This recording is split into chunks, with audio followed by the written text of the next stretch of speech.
और इसी बीच एक और बड़ी खबर आपको बता दें, जहां जम्मू कश्मीर में आतंकी और राजनीतिक गठजोड़ और टेरर फंडिंग के नेटवर्क को पूरी तरह से नेस्तनाबूद करने के लिए सुरक्षा बल जुटे हुए हैं।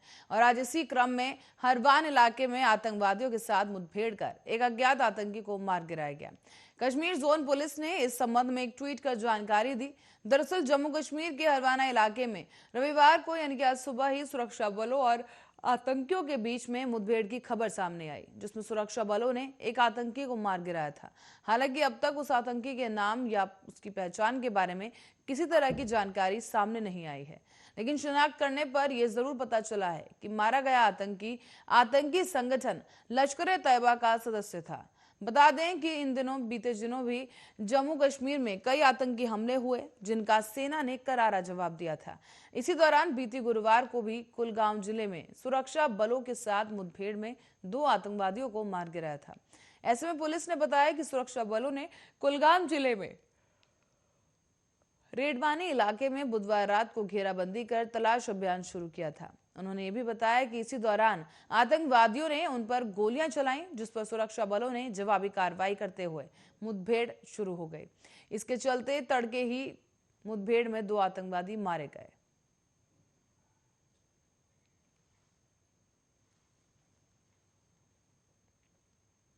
और दिल्ली एक्सप्रेस वे की बात की जाए तो दिल्ली मेरठ एक्सप्रेस वे पर अब सफर करना आसान नहीं होगा, क्योंकि 383 दिन के बाद किसानों ने गाजीपुर बॉर्डर छोड़ने के फैसले के बाद यहां पर अब ट्रैफिक शुरू कर दिया गया है और वाहनों की संख्या में बेतहाशा वृद्धि को देखते हुए टोल लगाने का फैसला लिया गया। आपको बता दें कि 25 दिसंबर से फ्री सफर पर अब ब्रेक लगने जा रहा है। 82 किलोमीटर लंबा दिल्ली मेरठ एक्सप्रेस वे दिल्ली को मेरठ से जोड़ता है और अभी तक ट्रैफिक बिना टोल के ही चल रहा था, लेकिन अब इस रूट पर चलने के लिए कीमत देनी होगी।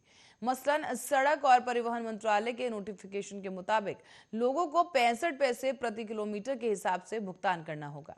इस दौरान एनएचएआई के प्रोजेक्ट डायरेक्टर अरविंद कुमार ने बताया है कि 25 दिसंबर सुबह 8 बजे से टोल वसूला जाएगा। डासना से मेरठ की तरफ जाने पर टोल का भुगतान करना होगा। साथ ही दिल्ली मेरठ एक्सप्रेसवे पर जगह जगह से 2 व्हीलर और 3 व्हीलर के साथ साथ बैलगाड़ी जैसी प्रवेश पर प्रतिबंध लगाए जाएंगे। हालांकि इसके बावजूद लोग मनमानी करते हैं, लेकिन अब दोपहिया तिपहिया वाहनों का चालान किया जाएगा कि उनके मोबाइल पर 8 घंटे में चालान भेज दिया जाएगा।